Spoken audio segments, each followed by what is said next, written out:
Hi friends, அனைவருக்கும் வணக்கம். மீண்டும் உங்களை சந்திப்பதில் மிக்க மகிழ்ச்சி.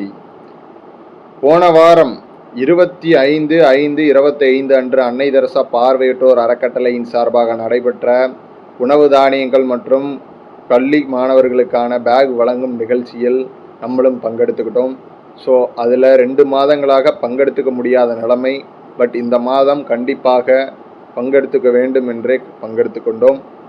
அதே போல் ஒரு அறிவுரை இல்லாட்டியும் ஒரு சிறிய செய்தியை பகிர்ந்து கொள்வதற்காகவும் இந்த நிகழ்வில் இந்த மாதம் கலந்து கொண்டோம். அதே போல் நம்மளுடைய மாதம் இந்த பார்வையற்றோர்களுக்கு மற்றும் மாற்றுத்திறனாளிகளுக்கான இந்த சேவையை செய்து கொண்டிருக்கிறோம் டோனர்களுக்கு நம் ஒரு நன்றி தெரிவிக்கும் வகையில் திரு கணேசன் ஐயா, அன்னை தெரசா பார்வையற்றோர் அறக்கட்டளையின் தலைவர் திரு கணேசன் ஐயா அவர்களுக்கு மனமார்ந்த பாராட்டுகளையும் நன்றிகளையும் தெரிவித்துக் கொள்கிறோம். மற்றும் அறமையில் அறக்கட்டளையின் தலைவர் லோகநாதன் ஐயா அவர்களுக்கும் மனமார்ந்த பாராட்டுகளையும் நன்றிகளையும் தெரிவித்துக் கொள்கிறோம். அதே போல தனியார் நிறுவனத்தின் பொது மேலாளர் திரு மணிகண்டன் சார் அவர்களுக்கும் நன்றியை தெரிவித்துக் கொள்கிறோம். மணிகண்டன் சார் அவர்கள் ஒரு மாதம் விட்டு ஒரு மாதம் செய்தால் கூட அவருடைய பணியை சிறப்புற நல்ல முறையில் என்ன தேவை என்பதை அறிந்து அதற்கு உண்டான மொத்த செலவையும் அவரே ஏற்றுக்கொள்கிறார். போன மாதத்திற்கு முந்தின மாதம் அவர் வாக்கிங் ஸ்டிக் ஒரு 25 பேருக்கும், போன மாதம் கூலிங் கிளாஸ் வழங்கினார். இது நம்மளுடைய யூடியூப் சேனலின் மூலமாக அறிமுகப்படுத்தப்பட்டு அவர் தொடர்ந்து உதவி வருகிறார். இதே போல யாரேனும் நம்மளுடைய சேனலில் பார்த்து உதவ வேண்டும் என்று விரும்பினால் நமக்கு சேனலுக்கு கீழே கொடுக்கப்பட்டுள்ள நம்பரில் இல்லை ஸ்க்ரீனில் தெரிகிற நம்பரில் நீங்கள் காண்டாக்ட் பண்ணி உங்களுடைய உதவியை வழங்கலாம். அது பெரும் உதவியாக இருக்கும். இது போன்ற மாற்றுத்திறனாளிகள் எங்கெங்கு இருந்தாலும் அவர்களுக்கு நீங்களே முன்போய் சென்று உதவலாம். ஒரு புண்ணியம் செய்தது போல் இருக்கும். அதுபோல இந்த நிகழ்ச்சியை மாதம் ஒருங்கிணைத்து ஒவ்வொருத்தரையும் அரேஞ்ச் பண்ணி, இடத்துக்கு அரேஞ்ச் பண்ணி, சாப்பாட்டுக்கு அரேஞ்ச் பண்ணி, இவங்களை எல்லாத்தையும் ஆர்கனைஸ் பண்ணி ஒரு பிசுறு இல்லாமல் கரெக்டாக கட்டுக்கோப்போடு நடத்திட்டு இருக்கிற கரூர் மாவட்ட தலைவர், அன்னை தெரசா அறக்கட்டளையின் கரூர் மாவட்ட தலைவர் திரு அன்பழகன் அவர்களுக்கு மனமார்ந்த பாராட்டுகளையும் வாழ்த்துக்களையும் தெரிவித்துக் கொள்கிறோம். ஏன்னா இவ்வளோ பெரிய நிகழ்ச்சியை மாதம் அவருடைய ஃபேமிலி சுச்சுவேஷன்ஸ் எல்லாத்தையும் கடந்து அவர் இதை ஒரு சேவை மனப்பான்மையோட பொதுநலத்தோட செய்து வருகிறார். இத்தனைக்கும் அவரும் ஒரு பார்வையற்ற நபர். ஏன்னா பார்வையுள்ள நல்ல கைகால் உள்ள நபர்களே பொது சேவைக்கு வர தயங்கும் போது பார்வையற்ற நபர் அவர்கள் போலவே இருக்கிற நபர்களுக்கு இந்த மாதிரி ஒரு டொனேஷன் வாங்கியாவது உதவி செய்யணுங்கிற எண்ணம் இருக்குது. ஸோ அதே போல் மற்ற எல்லோரும் இது போல் முன்வந்து உதவ வேண்டும் என்று வேண்டி விரும்பி கேட்டுக்கொள்கிறேன்.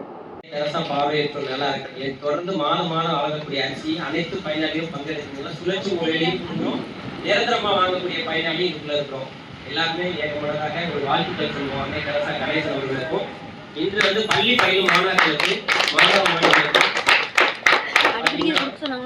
திருச்சி மாவட்டத்தை சேர்ந்த அறமையில் அறக்கட்டளை லோகநாதன் அவர் தலைமையில ரமேஷ் இன்ஜினியரிங் பில்டிங் கான்ட்ராக்ட் அவர் ஒரு 10 பேக் வாங்கி நம்மளுக்கு அன்பழகன் கையில் ஒப்படைச்சு கொடுக்க சொல்லி ஒரு தகவல் கொடுத்துருந்தோம். நம்ம பேக் கொஞ்சம் கூடுதலா கேட்டிருந்தாங்க. இருந்தாலும் அவங்க கையில கிடைச்சது அவ்வளவுதான் கொண்டாந்து கொடுத்துருக்காங்க. அவங்களுக்காக ரமேஷ் மற்றும் உலகநாதன் அறமையில் அறக்கட்டளை நிர்வாகம் அவர்களுக்கு நன்றி.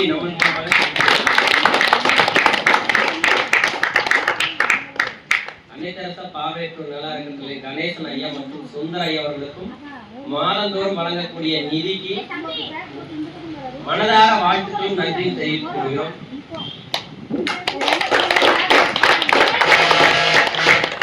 அதே கூட பாத்தீங்கன்னா பாரத பிரதமர் ஆபரேஷன் சிந்து அப்படின்னு சொல்லி ஒரு நிகழ்வு நடத்திட்டு இருக்காங்க. யாருக்கா தெரியுமா? அதை பத்தி மாமா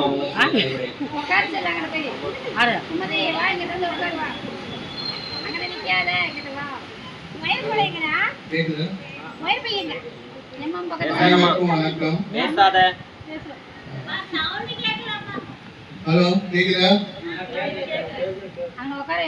அனைவருக்கும் வணக்கம். நம்ம நாடு வந்து இப்பொழுது ஒரு இக்கட்டான நிலையில இருந்து என்ன செஞ்சிருக்கு, மீண்டு வந்திருக்கு.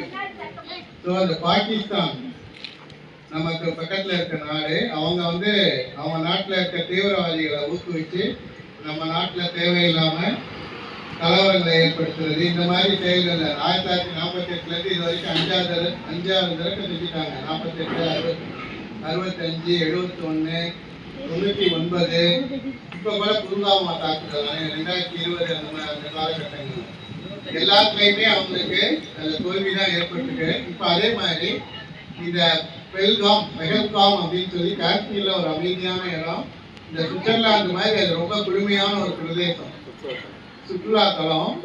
அங்க வந்து கிட்டத்தட்ட அந்த பாகிஸ்தானால் ஊக்குவிக்கப்பட்ட அந்த தீவிரவாத அமைப்பு ஜெய்ஷே முகமது, லஷ்கர்-இ தொய்பா அந்த மாதிரி அமைப்புகள் வந்து தீவிரவாதிகள் இங்க உள்ள வந்து அப்பாவி மக்கள் கொண்டிருக்காங்க. அதாவது லேடிஸை விட்டுட்டு அவங்க வீட்டுக்காரங்க அவங்கள கொள்றது, குழந்தைங்களை கொள்றது, இப்படி மனசாட்சி இல்லாம அந்த செயல் நடைபெற்றிருக்கு. அதனால நம்ம என்ன செஞ்சோம்னா, நம்ம பிரதமர் உடனே, நம்ம பிரதமர் மட்டும் இல்ல, எல்லாரும் நம்ம நாட்டை எல்லாரும் ஒன்று சேர்ந்து பிரதமருக்கு ஆதரவா இருந்து நம்ம ஆபரேஷன் சிந்துன்னு ஒரு நடவடிக்கை மேற்கொண்டு பாகிஸ்தான்ல கிட்டத்தட்ட 9 இடங்கள்ல 21 தீவிரவாதிகள் முகாமை சுத்தமா நம்ம அழிச்சிருக்கோம். ரெண்டாவது பாகிஸ்தான்லயும் நம்ம போய் அந்த மைக் பையில இருக்கு, அணுவாயுத தளங்களை அந்த பையில யாருக்குன்னா மைக் பையில இருக்கு, அந்த முயற்சியில ஈடுபட்டனால அவங்க பயந்து போய் அதுக்கப்புறம் தான் அவங்க என்ன செஞ்சிருக்காங்க. இப்ப அந்த இதுல பாடுபட்டு இதுல வந்து அப்பாவி மக்கள் நம்ம தமிழ்நாட்டை சேர்ந்த கூட இறந்து போயிருக்காங்க. இந்த இறந்து போன மக்கள் அவங்களுக்காகவும், இந்த ஆபரேஷன் சிந்துல ஈடுபட்ட நமது ராணுவ வீரர்கள் அவர்கள கொஞ்சம் பேர் இறந்து போயிருக்காங்க, இவங்களுக்காகவும் நாம என்ன செய்வோம், அவர்களுடைய ஆத்மா சாந்தி அடைய எல்லாரும் இழந்து நின்று ஒரு நிமிடம் மௌனத்தை செலுத்தலாம். அமைதியா எழுந்திருச்சு நின்னுங்க, யாரும் பேசாதீங்க, பெருமல் திருமல்லாம் வேணாம், அமைதியா அவங்களுடைய மரணத்துக்கு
பார்த்துட்டே இருக்கிறோம். போறதுலாம் ஏதாவது தகவல் சொல்லிட்டே இருக்காரு, சொல்லி அவருக்கும் மனசுல ஆழமா பதிஞ்சிச்சு. அதனால அவர் சேனல் வந்திருக்காரு. சில கருத்து மக்கள் எல்லாருமே நல்லா இருக்கிறீங்களா? எல்லாரும் சாப்பிட்டீங்களா? சாப்பாடு இப்ப எப்படி இருந்தது? இன்னைக்கு நல்லா இருந்துச்சா? சூப்பரா இருந்துச்சா? அருண் சுவை. தேங்க்யூ. வயிறார சாப்பிட்டீங்களாமா? யாரும் வேஸ்ட் பண்ணலையே. ஒரே ஒரு வேண்டும், யாரும் அந்த சாப்பாடை மட்டும் வேஸ்ட் பண்ண வேண்டாம். உங்களுக்கு தேவையானது எதுவோ அதை மட்டும் வாங்கி பெற்றுக்கொண்டு சாப்பிடுங்க. சரிங்களா? ரைட். சரி, இப்போ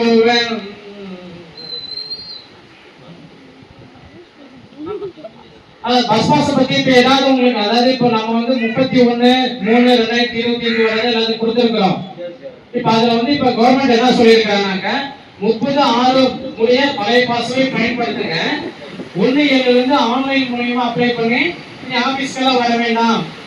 மக்கள் எல்லாம் சிரமப்பட்டு இருக்காங்க வந்து வாங்கிட்டு போயிட்டு வர்றதுல. அதனால அவர் இருக்கும் இடத்திலேயே இ-சேவை மையங்கள் இருக்குதுல்லவா, அதுலயே பதிவு பண்ணி நம்ம பாஸ் வாங்கிக்கலாம் அப்படின்னு சொல்லியிருக்காங்க.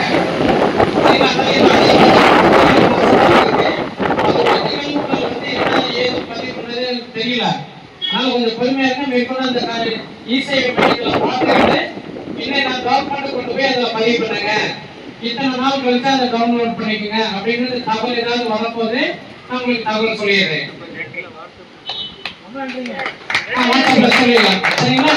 அதனால இப்ப ஏதாவது பஸ்ல நீங்க போயிட்டு வர்றதுக்கு இதுல ஏதாவது உங்களுக்கு இடையூறு இருந்ததுன்னா, இப்போ இந்த பஸ் ஒரு நம்பர் ஒன்று சொல்லியிருக்காங்க 149 அப்படின்னு. நீங்க அந்த பஸ்லயே இருந்துகிட்டு அந்த நம்பருக்கு கால் பண்ணீங்கன்னா சென்னையில இருந்து பேசுவாங்க. அவங்க கிட்ட நீங்க நான் இந்த மாதிரி மாற்றுத்திறனாளி, இந்த பாஸ் இந்த கடலூர் மாவட்டத்துல இருந்து பேசுறேன், இந்த பஸ் பாஸ் வச்சிருக்கிறேன், அரசு வந்து இந்த தேதி வரை புதுப்பிக்க வேண்டாம், அதை பயன்படுத்திக்கலாம்னு சொல்லியிருக்காங்க. அதை பயன்படுத்தி பார்க்கும்போது இந்த நடத்துறை எனக்கு இந்த மாதிரி இடையூறு பண்றாங்க, சரிங்களா? அந்த மாதிரி தகவல் ஏதாவது இருந்துச்சுன்னா நீங்க உடனே அங்க தகவல் கொடுங்க. இப்ப இந்த சலுகை கட்டணத்துல பஸ் கொடுத்து ஜெராக்ஸ் கொடுத்து போயிட்டு வரவங்களா, அதுல ஏதாவது இடையூறு இருந்தாலும் இந்த நம்பர்ல பேசலாம், சரிங்களா? இவரு தலை சொல்லு, இங்க இருக்கிற தலை சொல்லுங்க. அவரை நல்ல ஒரு பங்கு சலுகை கட்டணத்துல போறவங்களா, அதுல ஏதாவது சந்தேகம் ஏதாவது பிரச்சனைகள் வந்ததுனாலும் இந்த நம்பர்ல கூப்பிட்டு பேசலாம். 149.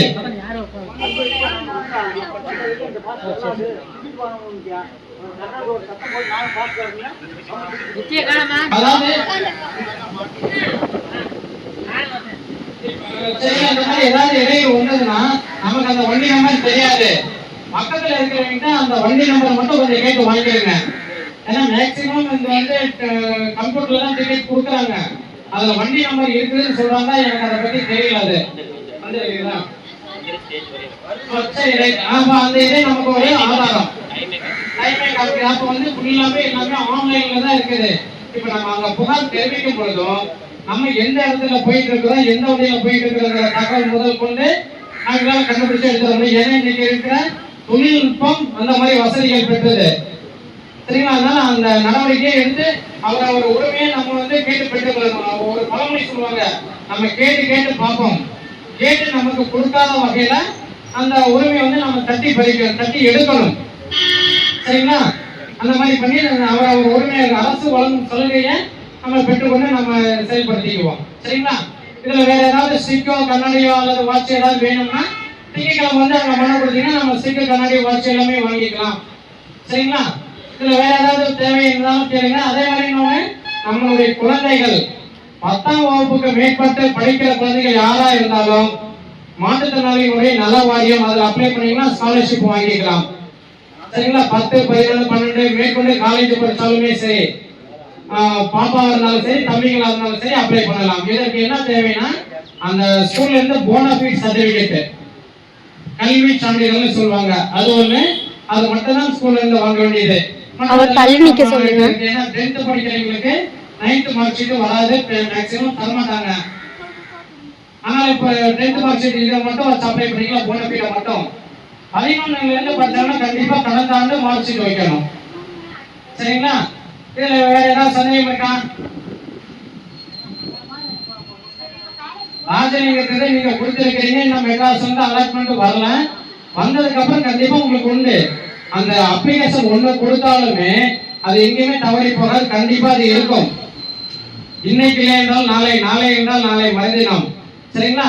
கண்டிப்பா அதுக்கு உண்டான ஊதியம், அதுக்கு உண்டான ஸ்காலர்ஷிப் கிடைக்கும். போன ட்ரிப் நம்ம கொடுத்தோம் வரல, அதனால இந்த வருஷம் கொடுக்கலாமா வேண்டாமான்னு யோசனைக்கெல்லாம் வேண்டாம். வருஷம் வருஷம் நீங்க செய்ய வேண்டியதை நீங்க செஞ்சிருங்க, சரிங்களா? என்ன மாமி, முடிச்சவருக்கு கிடைக்காது, அவருக்கு உண்டு, அவருக்கு உண்டு. சரிங்களா? ரைட்.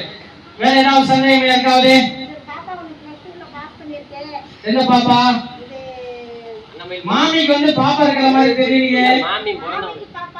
மாமி பிறந்தவனுக்கு ரெண்டே ரெண்டு பையன் தானே.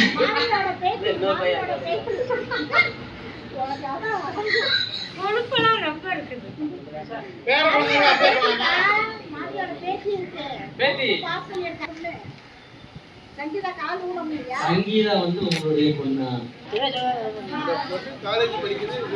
வாங்கிக்கலாம், வாங்கிக்கலாம், வாங்க. சரிங்களா? மாற்றுத்திறனாளி யாரா இருந்தாலுமே சரிங்களா? குறிப்பிடலாம் கிடையாது.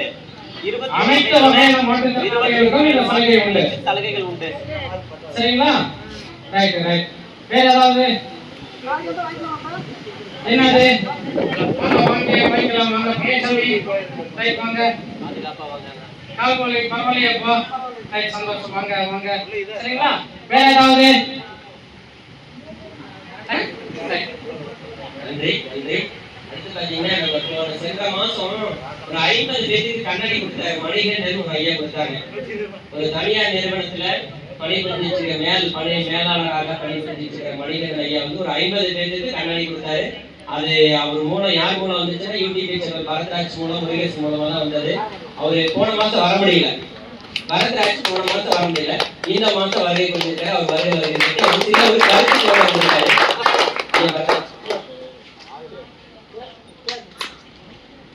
அனைவருக்கும் வணக்கம். போன மாசம் வந்து நல்லா பர்சனல் வர முடியல. இந்த மாசம் கட்டாயம் வரணுங்கிறதுக்காக வந்திருக்கேன். போன மாசம் கண்ணாடி எல்லாரும் வாங்கிட்டீங்களா? ஸோ அந்த டோனருக்கு வந்து ஒரு தேங்க்ஸ் சொல்லிடலாமா? இப்போ தேங்க்ஸ் சொல்லிடலாமா? மறுபடியும் சொல்லிடலாம். எல்லாருக்கும் வாரத்தை சொல்லுங்க. அவரு நமக்கு வந்து இனிமே மென்மேலும் பண்றேன்னு சொல்லியிருக்கிறாரு. பண்றேன்னு சொல்லியிருக்கிறாரு. ஸோ அதை வந்து நம்ம என்கரேஜ் பண்ணணும். அவங்களுக்கு வந்து வாழ்த்து சொல்றதுங்கிறது ஒரு இம்பார்ட்டன்டான விஷயம். ஸோ அதனால எப்பவுமே கொடுத்துட்டே இருந்தா அவங்க வந்து நமக்கு எல்லாமே பண்ணி கொடுப்பாங்க. சரி, இப்போ வந்து RBIல இருந்து ஒரு வழிமுறை வந்து சொல்லியிருக்கிறாங்க. நகைக்கடன் எல்லாம் வந்து வைப்போம்ல, அந்த நகைக்கடனுக்கு இப்போ புதிய விதிமுறைகள் வந்து விட்டுருக்காங்க. அது யாருக்காவது தெரியுங்களா? என்ன தெரியும்னு சொல்லுங்க.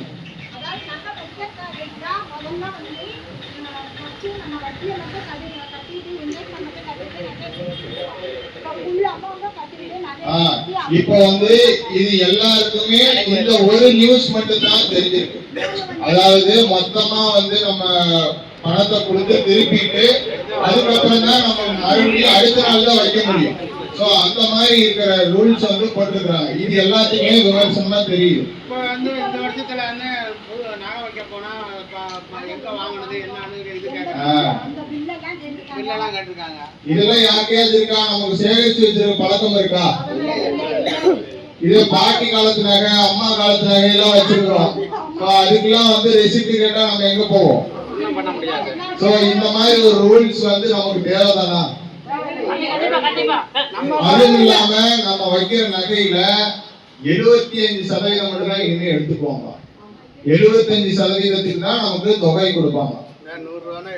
ஆமா, இப்ப வந்து அதெல்லாம் வந்து குறைச்சிருக்கிறாங்க. மதிப்பீடையும் குறைச்சிருக்கிறாங்க, அளவீடு குறைச்சிருக்கிறாங்க. அதனுடைய பர்சன்டேஜ் 916 இருந்து 88%, 75% இருக்கிற நகைக்கெல்லாம் பாதிக்கு பாதி தான் கொடுப்பாங்க. அதுவுமே வந்து நல்லா செக் பண்ணிட்டு கரெக்டா இருந்தா மட்டுமே அது களவான பொருளா இல்ல உங்க பொருளா எல்லாமே பார்த்துட்டு தான் கொடுப்பாங்க. 30 வகையான இது போட்டுருக்காங்க. ஆனா இப்ப எல்லாம் வந்து 916ல முதல்ல கால் மார்க் சீல் போடுவாங்க. இப்ப எல்லாம் HUID, நமக்குலாம் ஆதார் கார்டு இருக்கு பாத்தீங்களா? அந்த மாதிரி ஒவ்வொரு ஜுவல்லுக்கும் ஒவ்வொரு ஐடி நம்பர் இருக்கு. சோ அந்த நம்பர் வச்சு வெரிஃபை பண்ணிடலாம். ஆனா இன்னும் பல கடைகள்ல கால் மார்க் சீல் போட்டது விட்டுட்டு தான் இருக்கிறாங்க. பட் இதெல்லாம் கொஞ்சம் ப்ராப்பரா பார்த்து வாங்குங்க. நகை கடன் அடகு வைக்கிறதுக்கு போனா இதெல்லாம் வந்து முக்கியம். இதெல்லாம் தெரிஞ்சுக்கணும். இதை சொல்லணுங்கிறதுக்காக தான் இன்னைக்கு இந்த உரை. தேங்க்யூ. உங்களுக்காக போல. அடுத்து வந்து பார்த்தீங்கன்னா நிகழ்ச்சிகள் நிறைவு பகுதிக்கு வரும். இந்த மாதம் வழங்கக்கூடிய நிதி, வழங்கப்பட்ட நிதி பார்த்தீங்கன்னா அன்னை தெரசா 13,000 ரூபாய் கொடுத்திருக்காரு. சென்னை கணேசன் சுந்தராய் அவர்களுக்கும் நன்றி.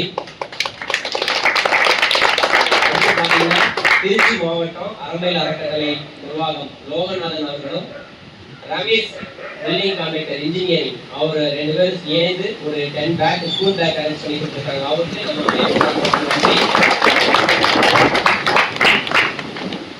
மாதமாக நடத்தக்கூடிய நிகழ்வுக்கு வந்து ஸ்கூல் நம்மளுக்கு ஒத்துழைப்பு கொஞ்சம் கொஞ்சம் தான் கொடுக்குறாங்க. முழு ஒத்துழைப்பு கொடுக்கணும்னா அவங்களோட ஆதரவு எல்லாருமே வேணும். அறமையில் அறக்கட்டளை லோகநாதன் அவர்களுக்கும் ரமேஷ் ஐயா அவர்களுக்கும் பள்ளி பயிலும் மாணாக்கர்களுக்கு 10 பேக் வழங்கியதற்காக அனைத்து சார்பாகவும் நன்றிகள் பல. தேங்க்ஸ் சொல்லுமா?